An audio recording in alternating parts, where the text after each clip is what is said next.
이튿날 곧 안식구 첫날 저녁 때에 제자들이 유대인들을 두려워하여 모인 곳의 문들을 닫았더니 예수께서 오사 가운데 서서 이르시되 너에게 평강이 있을지어다.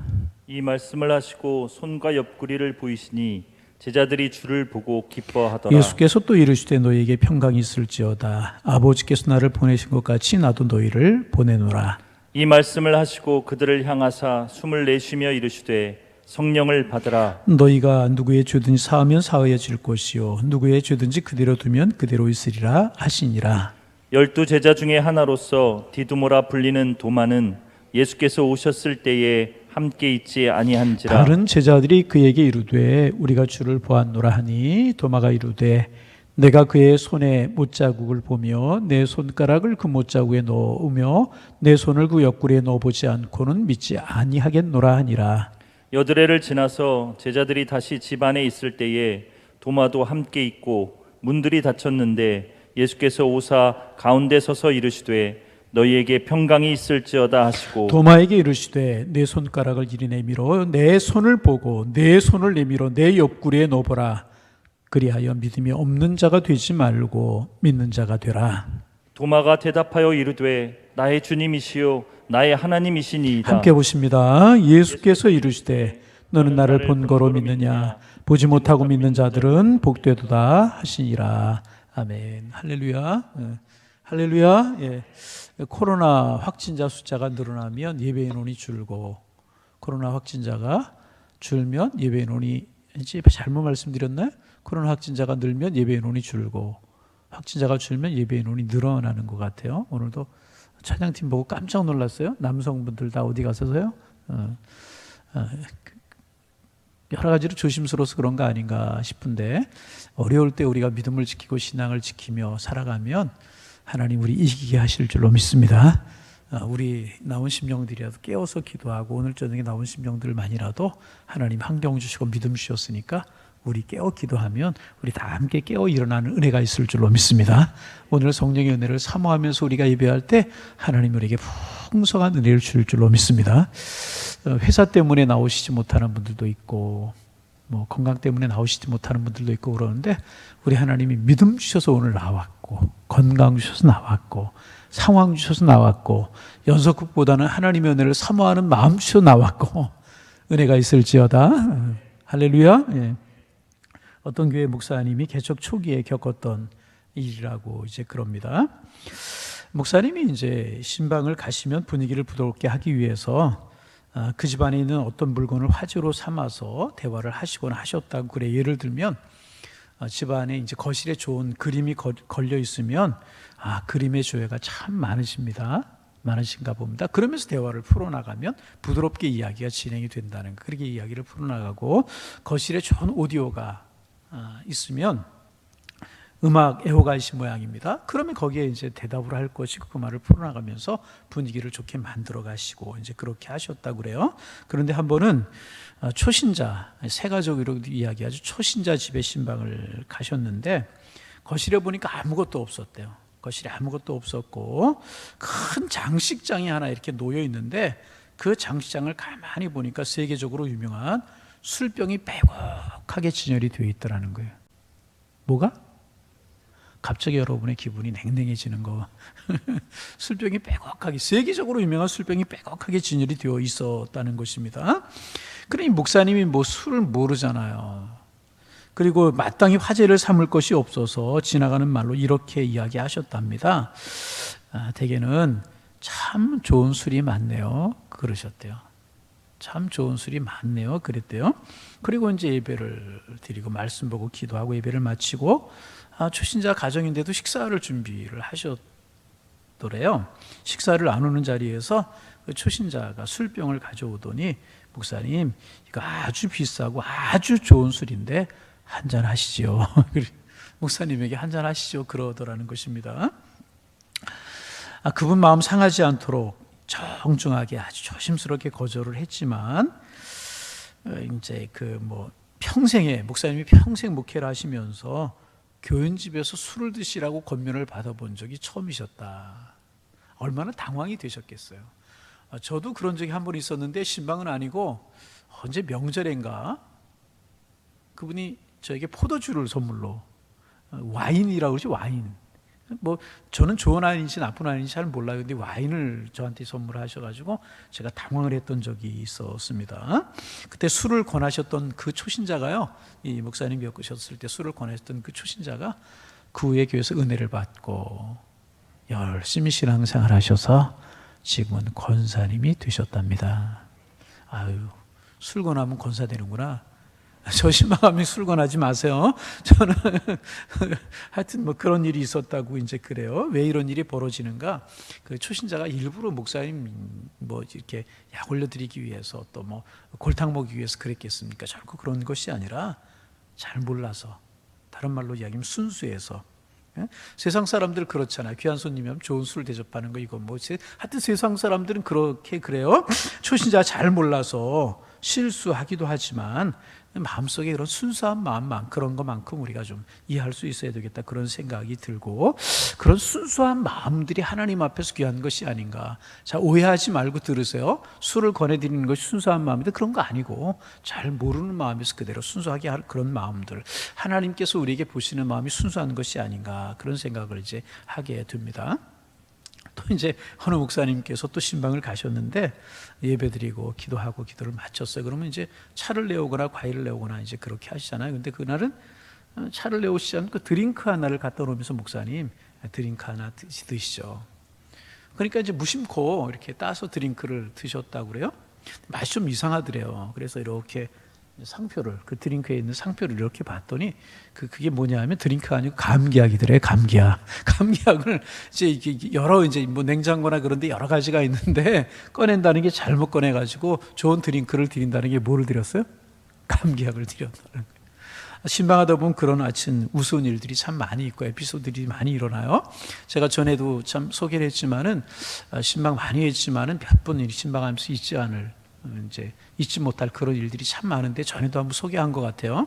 제가 안양에서 목회를 분목사로 할 때 참 신방 그때나 지금이나 참 많이 했어요. 많이 했는데 비산사거리 쪽에 지금은 고급 아파트가 거기 레미안 아파트가 들었는데 옛날에는 중호 아파트 5층짜리가 있었어요. 연타 안을 때는 아파트였었고, 그때 말이 벌써 20년 전이, 그러니까 20년이 거의 뭐 30년 가까이 되는, 그 교회 부임해서 얼마 안 됐을 때 일이었기 때문에 분목사로 구역장님하고 이제 구역 신방을 하는데 구역 집에 갔더니 그때 제가 기억하기에 80이 넘는 어르신들이었었어요. 저는 30대 초반 중반, 34살, 5살 그때였거든요. 80이 넘으신 어르신들이었는데 그 손주뻘이잖아요. 제가 손주뻘인데, 손주뻘 되는 부목사가 그래도 목사님이 신방으로 오신다고 그러니까 이분들이 한복을 갈아입으시고, 뭐를? 한복을 갈아입으시고 옛날식으로 식혜를 정성껏 담으셔서, 뭐를? 식혜를 정성껏 담으셔서 어르신들이 80이 넘으시 건강하시지만 그래도 그거 얼마나 힘드셨겠어요. 정성을 다해 식혜를 담아놓고 한복을 갈아입고 저를 기다리고 계시더라고요. 누가 은혜 받았겠어요?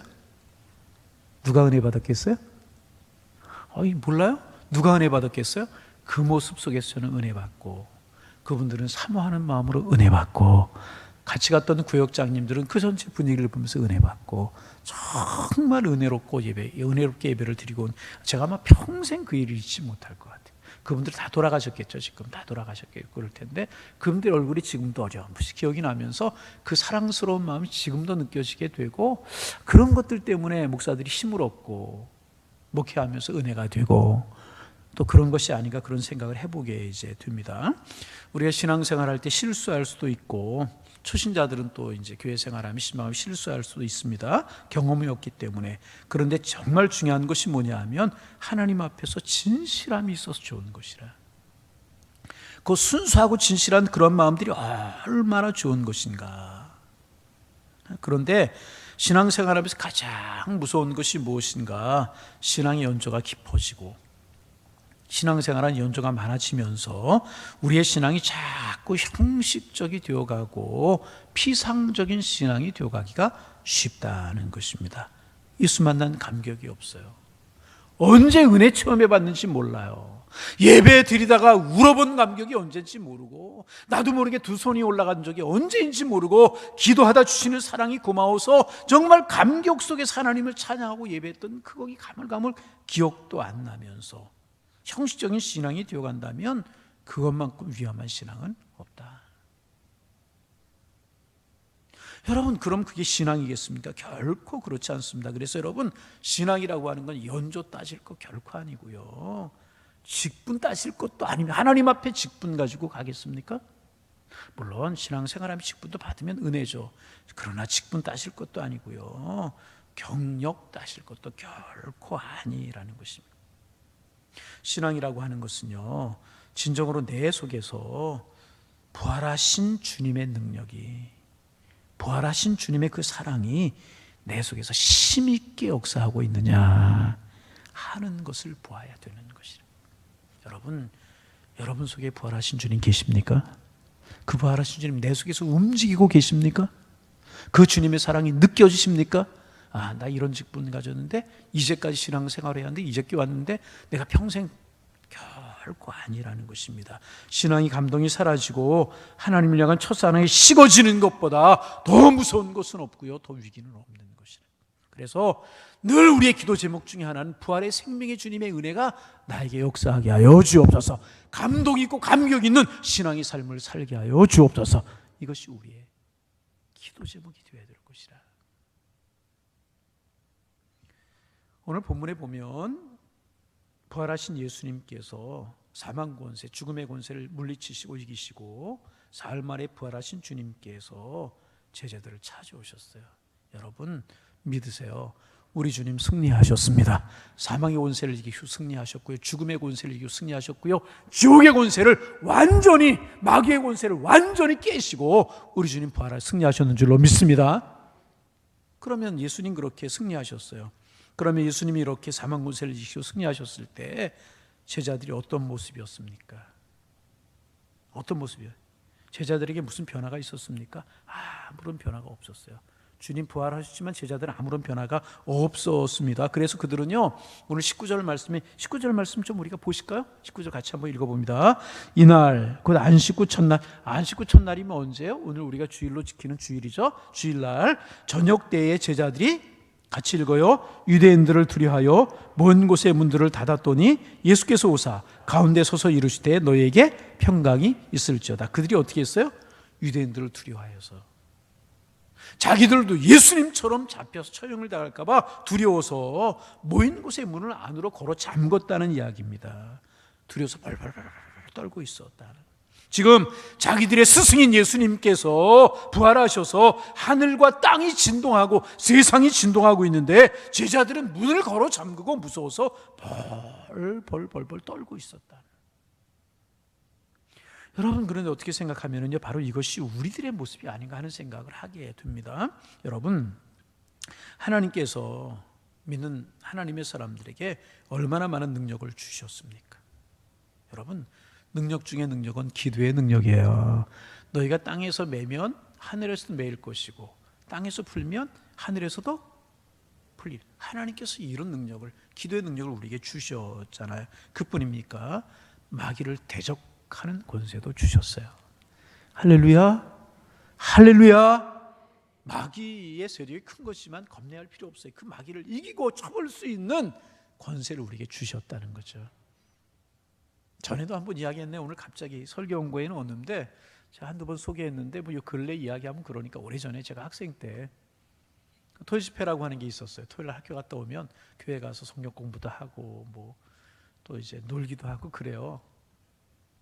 그러면서 이제 주로 저 어려서 그랬어요. 중고등 학생들이요, 토요일 날 연습을 해가 주일날 오후 예배 성가대를 하고 그랬어요. 주로 아마 예전에 신앙생활 했던 분들 그런 기억 나실 거예요. 그래서 토요 집회를 마치고 이제 본당이 성가 연습을 이렇게 앉아서 하고 있는데, 저 문을 열고 누가 들어오면서 제 이름을 부르면서 이제 교육관을 좀 가보래요. 교회 입구에 교육관에 1층짜리를 나지막하게 있고 그랬는데, 왜 그러냐고 그랬더니 누구누구가 이상하다고. 전에 한두 번 제가 이야기했죠. 왜 그러냐고. 그래서 가보지. 그러고 제가 갔어요. 혼자 이제 교육관을 물 들었더니 제 1년 후배 여자아이가, 교육관이 장만한데 앞에 십자가가 걸려 있고 이 강대상이 중앙에 하나 있고 그런데 강대상에 올라가서 막 십자가를 띄고 있는 거예요. 뭐를 띄고 있어요? 야, 너 왜 그래? 그리고 제가 다가갔어요. 십자가를 띄다 말고 비스듬하게 십자가 이렇게 기울어진 상태를 두고 한쪽으로 내려오는 거예요.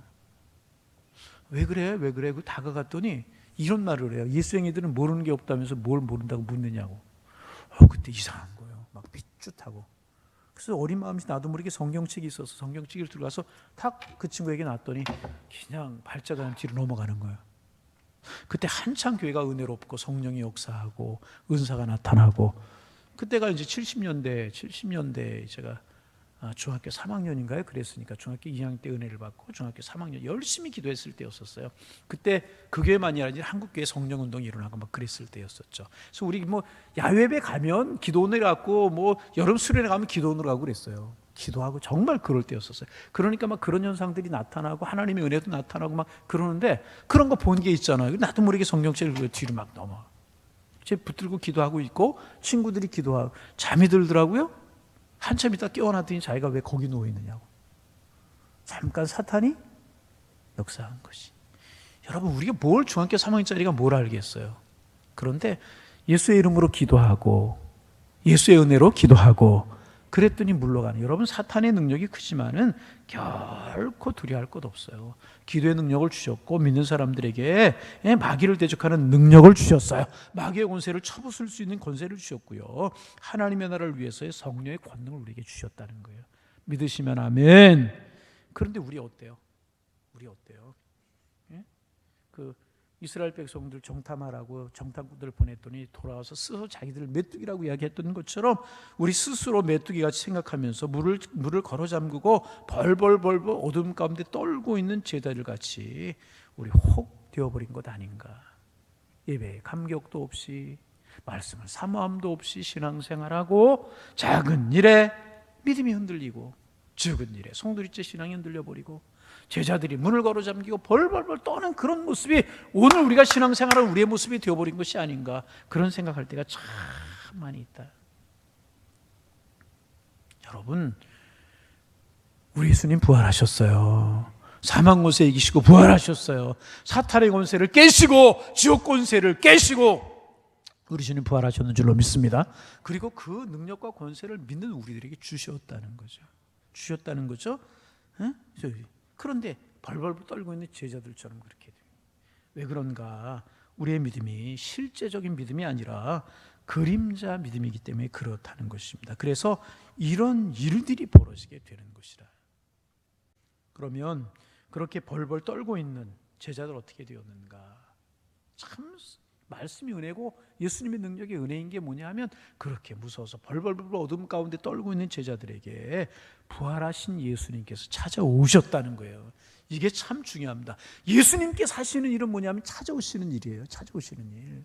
하늘 영광 버리시고 하늘 보좌 버리시고 낙고천한 말구에 우리를 구원하시기 위해 찾아오셨잖아요. 예수님 찾아가시는 분이잖아요. 오늘 본문에도 보면 벌벌 떨고 있는 제자들을 찾아오셨잖아요. 그리고 부활의 주님, 그 찾아오신 주님 만나게 되자 그들이 변화가 되었잖아요. 여러분, 어떻게 변화가 되었습니까? 20절 말씀 읽어보실까요? 20절 말씀 읽어봅니다. 이 말씀을 하시고 손과 옆구리를 보이시니 제자들이 주를 보고 기뻐. 요 19절에는 그들의 마음이 어땠어요? 두려워 모인 곳에 문을 다 벌벌 떨고 두려워했다는 거죠. 두려움과 기쁨이라고 하는 것은 정반대의 감정이잖아요. 두려워하던 그들이 순식간에 기쁨으로 마음이 가득 찼다는 거죠. 왜 그래요? 부활의 주님, 능력의 주님, 생명의 주님, 권세의 주님 찾아오시자 두려움이 물러가고 기쁨으로 그들의 마음속에 가득 차 넘쳐나게 되었다는 것입니다. 여러분, 이 기쁨 여러분들에게 넘쳐나기를 소망합니다. 또 19절에 보면 예수님께서 너에게 평강이 있을지어다 그러면서 예수님 제자들을 찾아오셨습니다. 제자들 부활하신 주님을 만나고 나서 그들에게 변화가 일어났어요. 어떤 변화가 이루어졌는가? 두려움이 물러가고 마음의 기쁨이 넘쳐나고 두려움과 어둠이 물러가고 그들의 마음속에 평강이 찾아오고 그 말을 종합하면 두려움이 물러가고 기쁨이 찾아오고 평강이 찾아오고 그 말을 종합하면 그들에게 감격이 생겨나고 은혜가 생겨나고 기쁨이 솟아났다는 것입니다. 부활하신 예수님을 만나고 나서 그들의 마음속에 있는 슬픔이 사라지고 기쁨이 넘쳐나게 되었고 그들의 마음속에 있는 두려움이 사라지고 평강이 생겼고 능력이 그들에게 임하게 되었다는 것입니다. 그러므로 여러분, 하나님의 백성들의 능력이 어디에 있는가? 다른 것 없이요, 우리 주님 만날 때 하나님의 사람들은 능력을 갖게 되는 줄로 믿습니다. 하나님을 만날 때, 예수님 만날 때. 그래서 여러분, 우리가 사모해야 될 것이 뭐냐 하면, 우리가 늘 직분도 사모하고 뭐 그 다 중요하지만 더 중요한 것이 뭐냐 하면 늘 주님 만나도록 기도할 수 있어야 될 것이다. 예수님이 사흘 만에 부활하셨다, 그게 중요한 게 아니에요. 예수님 부활하셨다면 그게 무슨 소용이 있어요? 예수님 내가 만나지 않고 그 예수님의 능력이 나의 능력이 되지 못한다면 예수님 100번 부활한들 그게 무슨 소용이 있느냐 그 말이에요. 부활하신 주님이 나를 만나주시고 지금 내게서 만나지는 체험이 있어야 그것이 중요한 것이지, 그래야 능력이 나타나는 것이지, 그 주님 만나지 못하면 아무런 소용이 없다는 것입니다. 여러분, 늘 부활의 주님, 능력의 주님 만나는 은혜가 여러분들에게 넘쳐나기를 주의 이름으로 축원합니다. 여러분, 그래서 예배라고 하는 것이 무엇이에요? 잘 좀 들어보세요. 예배라고 하는 것이 무엇이에요? 어떤 분이 교회 나와서 꾸벅꾸벅 졸고 앉아있다 끝나고 난 다음에 집에 가면서 자기 아내에게 그랬대요. 목사님 오늘 무슨 말씀하셨어? 그래가지고 무슨 은혜가 되겠어요? 무슨 은혜가 되겠냐면, 여러분, 예배가 무엇입니까? 살아계신 예수님을 만나는 그 시간, 그 사건이 예배라는, 여러분 이거 꼭 기억하셔야 됩니다. 예수님을 만나러 기쁨과 평강과 능력을 체험하는 것이 예배의 본질이라고 하는 사실을 여러분 절대로 잊으면 안 된다. 그래서 예배를 통해서 부활하신 주님을 만나고 잃었던 기쁨과 능력을 회복해야 되는 것이래요. 그럴 때 그리스도인들은 진정한 평화를 누릴 수 있게 되는 것이라는. 그래서 여러분, 결론적으로도 말씀을 드리겠지만 중간에 다시 말씀드리면 예배 정성을 다해 드리시기를 바랍니다. 여러분, 예배 오실 때 일주일 내내 예배를 준비해야 되지만 특별히 토요일부터는 예배 준비하고요, 주일날 오시면서 그냥 습관적으로 오지 말고, 내가 오니까 오지 말고, 성가대 했으니까 성가대하고, 교사 했으니까 교사, 그러지 말고, 주님 오늘 예배를 통해서 부활의 주님 만나게 하여 주옵소서. 그런 사모함이 있고 그런 간절함이 있고 그런 마음 속에 정말 은혜를 사모하는 열정이 있어야 될 것이라 그 말입니다. 여러분, 우리에게 위로가 필요합니다. 세상을 살아가는 우리에게 위로가 필요합니다. 특별히 또 우리 믿는 사람들, 신앙의 사람들에게는요, 하나님의 위로가 없이는 살아갈 수 없어요. 하나님의 위로 없이 우리가 살아갈 수 있던가요? 아니요, 하나님의 위로 없이는 살아갈 수 없어요. 그런데 예수 잘 믿으면, 그래서 여러분, 예배를 통해서 하나님의 살아계심을 경험하면, 찾아오시는 주님을 만나면 위로가 있고 기쁨이 있고 감동이 있는 삶을 살아갈 수 있게 되는 것이라. 여러분, 예배 잘 드리시기를 바랍니다. 여러분, 1970년대 80년대 한국교회가 한창 부흥할 때이지 않았습니까? 얼마나 많이 부흥했어요. 저도 중고등학교 다닐 때 참 정말 제가 출석하는 교회도 그렇게 부흥했고, 막 기도원들 가면 꽉꽉꽉 사람이 넘쳐나고 앉을 틈이 없고 막, 그렇죠? 숙소가 모자라 본당이 다 자고 그러면서 은혜 받으러 다니고 그랬잖아요. 부흥하는 교회였었어요. 예배 드릴 때마다 성도들, 교인들은 눈물을 흘리면서 예배를 드렸어요. 정말 그랬잖아요. 예배 드릴 때마다 눈물을 흘리면서 예배를 드렸어요. 기쁨이 있었어요. 감격이 있었습니다. 그러면서요, 경제적으로 참 어려웠잖아요. 그때 얼마나 어려웠어요, 경제적으로. 저만 그런 것이 아니라 그런 친구들 많이 있지만 제가 가끔 얘기하잖아요. 하나님 앞에 중고등학교 다니면서 은혜 받고 나니까 헌금하고 싶은데 헌금할 돈이 없는 거예요. 헌금할 돈이. 그래서 제가 그런 말씀하면 많이는 아니고 몇 번 그렇게 했어요. 차 타고 뭐 한 30분 가는 거리 헌금하고 싶어서 회수권 절약해서 이틀만 절약하면 헌금할 수 있잖아요. 갈 때는 버스 타고 올 때는 걸어서 절에서 헌금해 본 적도 있고 그래요. 전 중고등학교 때 실제로 그랬어요. 많지는 않지만 몇 번 그랬지만, 그렇게 뭐 저만 그런 것이 아니라 참 어려웠잖아요. 한국 사회 전체가 어렵고 교인들 어렵고 참 어려운 세월이었지만은 그렇지만 예배드릴 때마다 기쁨이 있고요, 눈물이 있고 감격이 있고요, 평강을 체험했다 그 말이에요. 부흥회하면 가득 모이고 원정 가서 모이고, 그죠? 그랬잖아요. 금요 철야 기도회 하면 그때 일하면서도 얼마나 힘들고 그래요.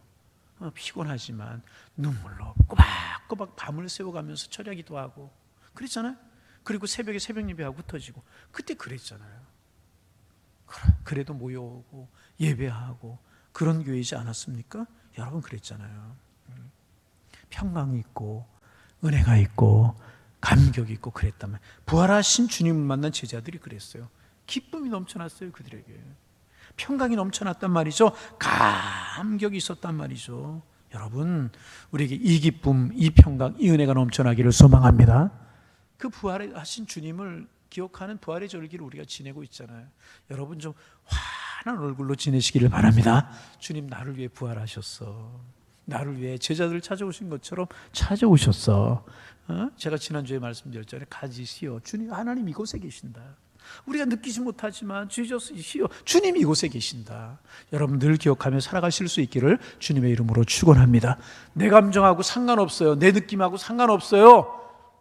내 느낌과는 상관없이 부활하신 주님은 성령을 통하여 우리에게 와 계신다는 거죠.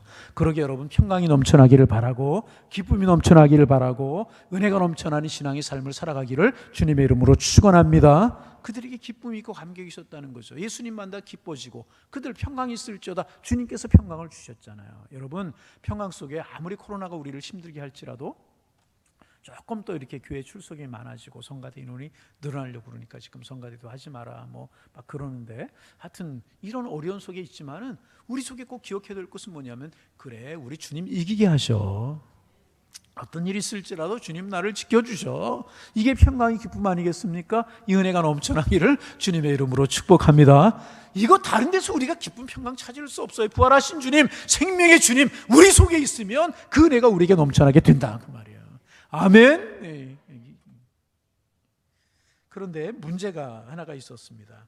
예수님이 그렇게 이제 찾아오셨어요. 찾아오셨는데 그 자리에 도마가 없었어요. 누가? 도마가 없었다는 게 부엌에 칼도마가 없었다 그런 이야기 아니고 예수님의 제자 중에 도마가 없었다는 것입니다. 여러분 24절 읽어봅니다. 24절 읽어서요. 12 제자 중에 하나로서 디두모라 불리는, 자 같이 읽어요. 12 제자 중에 하나로서 디두모라 불리는 도마는 예수께서 오셨을 때 함께 있지. 참 안타까워요. 이런 게 항상 문제가 돼요. 참 문제가 돼요. 여러분 우리가 이제 신앙생활 하다가 시험에 들었다. 뭐에 들었어요? 제가 제일 듣기 싫은 말이고, 우리 교회에서는 이런 얘기가 좀 없었으면 좋겠어. 신앙인들이 째째하게 적은 일 가지고 말 한마디 시험 들고 그 사람 눈치 하나 보고 시험 들고, 이게 신앙인들이에요. 이런 이야기 좀 없어졌으면 좋겠는데, 우리가 신앙생활하다 시험에 빠지게 되는 지름길이 하나가 있어요. 뭔지 아십니까? 공동체에 함께 있지 않을 때 그래요. 뭐라고요? 공동체 함께 있지 않을 때. 공동체에 속해 있지 않으면 시험에 드는 경우가 참 많아요. 이게 대부분 그래요. 어떤 교회가 어떤 일을 할 때 그 일에 함께 가지 못하고, 비전에 함께 가지 못하고, 함께 있지 못하는 사람들은요 시험에 드는 경우가 참 많이 있어요. 그래서 마귀는요 우리 하나님의 사람들로 하여금 자꾸만 공동체에서 흩어지게 만드는 거예요. 공동체 떠나게 만드는 거예요. 자꾸 공동체에 함께 있지 못하게 만드는 겁니다. 그런 경우 그렇게 만들어요 마귀가. 그래서 자꾸 불리하게 만들고 떨어져서 만들고 시험에 들게 만들 때가 참 많다는 거죠. 여러분 우리가 이제 구약 성경에서 그런 예를 찾아볼 수 있잖아요. 사무엘하서 6장 이하에 보면 다윗이 여호와의 언약궤를 자기 성으로 모셔오려고 하는 아름다운 마음을 가져요. 그런데 또 수레를 싣고 이러다가 그 우사가 죽는 일이 벌어지고 오베드돔에게 맡겨놨다가 오베드돔의 집에 복이 됐다는 소리를 듣고 그 여호와의 언약궤를 자기 성으로 옮겨 가잖아요. 그때 다윗이 여호와의 언약궤가 자기 성으로 들어오는 것을 보고 너무너무나 좋은 거예요. 어떻게 했어요? 너무너무 좋은 거예요. 어떻게 했다고요? 좀 센스 있으면 따라서 좀 해야지. 너무너무 좋은 거예요. 그래서 막 춤을 추는 거예요. 다윗만 춤을 추는 것이 아니라 백성들은 함께 즐거이 춤을. 너무 즐겁고 좋아서 바지가 내려가는 것도 몰랐어. 여러분 노인이 좀 바지가 내려가면 어떻겠어요? 다 거기서 거기지 뭐. 그래서 하여튼 그랬단 말이죠. 너무너무 감격. 그런데 그 무리 가운데 함께 들지 못한 사람이 하나가 있었잖아요. 누구예요? 미갈. 창문으로 내려다본 그 공동체, 그 기쁨의 자리, 감격의 자리, 여호와의 언약궤가 그 성에 들어오는 것을 보고 너무너무 감격했고 하나님의 은혜 고맙고 하나님의 사랑에 감사하여서 하나님을 찬미하고 하나님께 경배하고 주님으로 말미암아 춤을 추는 그 자리에 함께 있지 못했다는 거죠. 이렇게 창문에서 내려다보고 있었다. 미갈의 마음속에 시험이 들었잖아요. 그러면서 다윗을 향하여서 하는 이야기가 뭐라고 이야기합니까? 계집종 앞에 다 드러내놓았다. 계집종 앞에서 몸을 드러냈다. 그러면서 다윗을 비웃잖아요. 여러분 항상 그래 구경꾼이 되면 안 돼. 그 속에 들어가야 쑥 들어가야 되는 거야. 척 들어가야 되는 거야. 그러면 함께 은혜가 될 줄로 믿습니다. 이 항상 공동체 함께 하지 못하는 사람 시험에 들게. 이거 항상 그래. 교회 역사를 봐도 성경을 봐도 그래요. 함께 해야. 도마가 왜 갔는지 우리가 알 수는 없어요. 그렇죠? 화장실 갔는지 그런 건 아니고 어디 친구들하고 놀러 갔는지 바쁜 일이고 우리가 알 수 없지만은 부활하신 예수님께서 오셔서 그 자리에 빠져 있었다는 거죠. 시험에 덜커덕 미갈이 덜커덕 시험에 들어버리고. 그래 미갈이 형벌이 임하잖아요. 어떤 형벌이 임해요? 평생도록 자녀가 없는 그런 형벌이 미갈에게 임하지 않습니까? 여러분 이렇게 공동체 함께 있지 못하자 시험에 들어버리고 마른 것이라는 거죠. 그래서 여러분 공동체 함께 있는 것이 참 중요합니다. 이겨낼 수 있어요. 방패막이가 될 수 있어요. 혼자 놓으면 춥거니와 둘이 놓으면 따뜻하다. 삼겹줄은 끊어지지 않는다. 성경에도 있는 말씀이죠. 서로 위로하고 서로 권면하고 서로 기도하고 서로 축복하고 서로 아멘 좀 하고 할렐루야. 참 중요하다. 그래서 여러분 마귀는요 우리 하나님의 사람들 교인들이요 시험할 때 어떻게 시험하는 줄 아십니까? 여러 가지 방법이 있지만 제일 많이 하는 것, 제일 먼저 하는 것이 무엇인지 아십니까? 같이 신앙생활하는 사람들을 자꾸 띄워놓게 만드는 거예요. 띄워놓게 만드는 거예요. 그런데 띄워놓게 만들면서 어떻게 띄워놓게 만드는 줄 아세요? 싫어하는 마음이 드는 거예요. 같이 신앙생활하는 같은 집사님, 권사님, 같은 동역자들을 싫어하는 마음이 들게 만드는 거예요. 이 집사님은 저래 싫고 박 권사님이 이래서 싫고 김 집사님이 이것이 마음에 안 들고 이 권사님은 저래서 마음에 안 들고 머리 스타일도 마음에 안 들고 옷 입은 것도 마음에 안 들고 목사님 왜 오늘은 이렇게 콤비를 또 저런 색깔을 입고 왔나 그래서 마음에 안 들고 사모님 뭐하지 넥타이 색깔도 하나 안 맞게 골라주고 다 마음에 안 들게 만드는. 여러분 내 마음 같은 사람이 다 어디에 있습니까? 다 그렇게 마음에 안 들게 되는. 자꾸 이렇게 떨어지게 만들고 싫은 마음이 들게 만든다는 거죠. 싫은 마음이 든 게 사실은 그 사람이 잘못된 것이 아니고 내가 시험에 든 거야. 마귀의 유혹에 넘어간 거란 말이죠. 이래서 싫고 저래서 싫고 그런 마음이 자꾸 든다는 거예요. 그래서 자꾸 떨어지게 만들고 교회에서 모여서 하는 거 보면 무식해 보이고 다 무식해 보이고 막 어울리는 것이 불편해지고 막 혼자 떨어져 나가게 이런 마음이 들게. 근데 그게요 내 마음이 아니고 누가 주는 마음이에요? 사탄이 주고 마귀가 주는 마음이에요. 여러분 이거 꼭 기억하셔야 돼요. 여러분 마음속에 혹시 그런 마음이 들거든 이렇게 하세요. 따라합니다. 사탄아 물러가라. 다시 사탄아 물러가라. 꼭 그렇게 하시길 바랍니다. 교회 나왔는데 어느 집사님 모습 보면서 마음에 안 드는 구석이 있어요? 그분이 마음에 안 들게 한 게 아니라 내 마음이 시험에 든 거라니까요. 그럴 때 어떻게 하라고요? 사탄아 물러가라 그러지 말고 사탄아 물러가라. 오늘 목사님 왜 이렇게 설교하면 소리만 지르나? 소리는 똑같이 질러요 항상. 내 마음이 싫은 감정이 드는가 말이에요. 그럴 때 어떻게 하라고요? 사탄아 물러가라. 아멘. 아멘. 저분 오늘 왜 저렇게 왜 부활주일인데 깨끗하고 환한 옷을 입어야 되는데 어두침침한 옷을 입고 왔나? 그건 자기 마음이 어두침침해서 그렇게 보이는 거예요. 그럴 때 어떻게 하라고요? 띄어서 사탄아 물러가라. 그 다음에 너는 나를 넘어지게 하는 자로다. 나사렛 예수 이름으로 명하오니 사탄아 물러가라. 내 마음속에 있는 사탄을 물리쳐야 돼요. 여러분 그런 경우 참 많아요. 괜히 마음에 안 들어. 괜히 마음에 안 들어. 여러분 주차장이 잘 운영되다가도 그날따라 주차장 안내위원 하는 게 마음에 안 드는 거야. 주차 안내하다가 사람 차가고 그날 똑같이 그런 모습으로 들어왔는데 왜 저렇게 갑자기 확 차를 밀고 들어오지? 이렇게 시험에 들게 마련하는 거죠. 그게 뭐예요? 그분이 그런 것이 아니고 내가 그런 것이 아니고 사탄이 내 마음을 어떻게 해요? 싫은 마음이 들게 되는 거라고. 아멘. 저분 왜 저 색깔에 저 구두 신었어? 자기가 사줬나? 그렇잖아요. 그 신발 신고 그거 신고 자기가 무슨 상관이래? 왜 지휘자가 박자를 이렇게 짓다가 이렇게 짓나? 그거 지휘자 마음이지. 결국 뭐라고요? 내 마음도 아니고 누구 마음이라고요? 사탄이 주는 마음이. 이거 꼭 여러분 기억하셔야 돼요. 아멘. 아멘. 꼭 여러분 기억하셔야 돼요. 사탄이 그렇게 싫은 마음, 그래서 어떻게 혼자 떨어져 나가게 만들고 분열되게 만들고 그때부터 마귀가 확 그 사람을 사로잡는 거예요. 시험에 들게 만드는 거예요. 결국 시험에 들어서 나가 떨어져가지고 은혜가 되지 않고 예배 시간에 와 있지만 그 사람 생각이 뱅글뱅글뱅글뱅글, 그 사람 생각이 뱅글뱅글뱅글. 하나님의 은혜 말씀 생각나는 게 아니라 누가 생각나요? 그 사람 생각. 그 사람 옷이 왜 그래? 머리 스타일이 왜 그래? 내 마음에 안 들어. 이게 뱅글뱅글. 그게 무슨 은혜가 되겠어요, 여러분?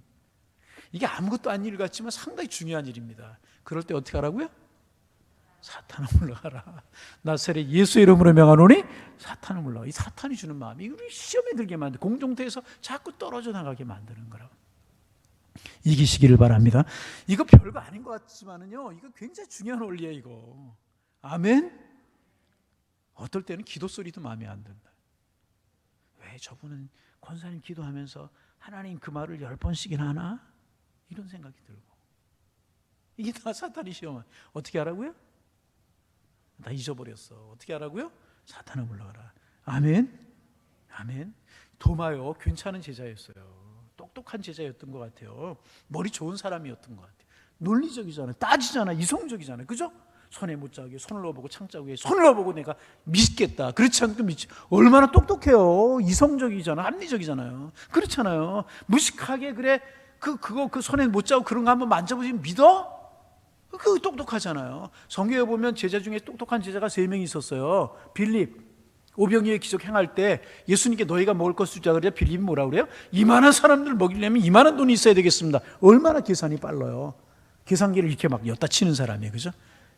빠르고, 그쵸? 가룟 유다도 계산이 빠르고 도마도 빠른 사람이에요. 똑똑한 사람이었단 말이죠. 여러분, 머리 좋은 사람이었다는 거죠. 그런데 왜 부활하신 예수님 못 믿고 시험에 들었는가? 공동체에서 떨어져 있었다. 왜 떨어져 있었는지는 모르겠어요. 그런 믿지 못하는 사람이 되어버리고 말잖아요. 여러분, 교회 생활 잘 하시기 바랍니다. 교회 생활 잘.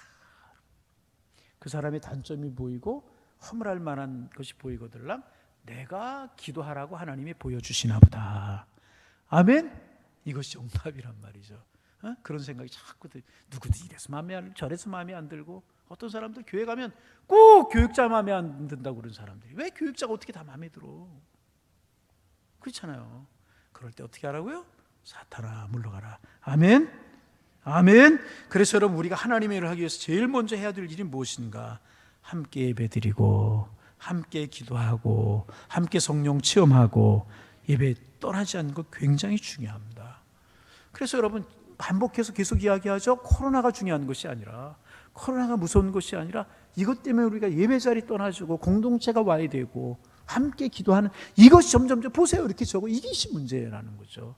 여러분, 우리 함께 이길 수 있기를 주님의 이름으로 축원합니다. 자, 시간이 지나가니 기도할 시간 적어지는데, 그런데 예수님께서 그런 도마를 치유해 주셨어요. 손에 못자국을 넣어보고 상자국에 손가락을 밀어서 믿음 없는 자가 되지 말고 믿음 있는 자가 되라. 우리 예수님 말씀하셨어요. 그래서 여러분, 말씀 좀 줄이면 가장 중요한 것이 무엇인가? 믿음이라는 거예요. 믿음. 공동체 떠나서 믿음이 무너졌구나, 나는 내 믿음이 회복되기를 원한다. 우리 주님이 도마에게 그렇게 말씀하신 것이라는 거죠. 자, 요즘 참 건강 신경 많이 쓰죠. 그래서 몸에 좋다라고 하면 뭐든지 먹으려고 하고 건강 신경 쓰죠. 건강에 나쁘다고 하면 뭐든지 안 하려고 하고, 그렇잖아요. 예배 생활하는 것까지도 건강 사이클에 넣고 하려고 하는 분들이 참 많아요. 그래서 나이 50만 넘으면 건강이 한국 사람들에게 우상이 되어버린대. 건강이. 물론 건강관리 잘하는 거 중요합니다. 여러분 건강관리 잘하시길 바랍니다. 그래서 건강해야 죄 사역도 할 수 있기 때문에 중요한데, 그러나 건강보다 더 중요한 것은 뭐냐 하면 내 영혼이 건강, 몸의 건강보다 더 중요한 건 영혼이 건강한 게 중요한 것이고요, 믿음이 건강해지는 것이 중요한 것이란, 건강한 믿음의 사람이 되는 것이 훨씬 더 중요하다는 거죠. 그래서 고린도후서 13장 5절에 보면 너희가 믿음에 있는가 너희 자신을 시험하고 너희 자신을 확증하라 그랬어요. 믿음이 있는가 확증하라. 그러면 우리의 믿음이 건강해지고 굳건해지려면 어떻게 해야 되는가? 뭐 다 아는 사실. 그러나 공식이에요. 첫째, 세 가지를 기억해. 첫째, 예배의 자리 떠나지 말아야 돼요. 어떻게 해요? 예배의 자리 떠나요. 예배 참 소중합니다. 할렐루야. 결국 예배 잘 드리는 사람 믿음 좋은 사람이고, 예배 잘 드리는 사람이 축복된 사람이에요. 아멘. 그럼 예배 나와 있다고 예배 잘 드리는 것인가? 아니죠. 하나님 앞에 반드시 하나님이 받으실 만한 산재물, 그 예배를 통해 내가 주님의 살아계심을 경험하고 하나님의 임재를 경험할 수 있는 그런 예배를 드려야죠. 여러분 그렇잖아요. 정성을 다 예배하는 살아있는 예배자, 예배의 성공자가 되시는 여러분들 되시기를 바랍니다. 그런 믿음이 진보하고 부활하신 주님과 승리하는 삶을 살아갈 수 있게 되는 거예요. 두 번째는 뭐냐면 말씀을 잘 듣는 거예요. 어떻게 해요? 말씀을 잘. 믿음은 들음에서 나고 들음은 그리스도의 말씀은 간단하게 지나갑니다. 열심히 예배드리고 열심히 기도하고 열심히 예배에 참석하고 열심히 말씀 들으면 믿음이 굳건해질 수 있는 거예요. 믿음이 흔들릴 때 최고의 약이 뭐다? 믿음이 흔들릴 때 최고의 약은 말씀이라는 말씀. 아멘. 세 번째, 이제 행동적이고 순종하는 믿음이 중요합니다. 알면 뭐 하겠어요? 믿음 따라 살아가는 것 중요하다는 거죠. 그래서 여러분 예배 열심히 드리고 말씀 잘 드리는 사람이 되고 그 말씀 따라 행하는 믿음을, 순종하는 믿음을 갖는 여러분들이 되셔서, 여러분 베드로가 예수님 우편에 금을 내리라 그럴 때 나 좌측에 내리겠습니다. 그럼 무슨 복이 되었겠어요? 말씀 그 시간에 깊은 곳에 고기가 없는 시간이지만 그게 주님의 말씀이기 때문에 그대로 순종하겠습니다. 행동하는 믿음이 있을 때 베드로가 복이 될 수 있었다는 거죠. 이런 믿음 가지셔서 생동하는 믿음, 인정하시는 믿음, 정말 제자들이 이 부활하신 예수님 체험하고 나중에 그 로마를 뒤집어 놓잖아요.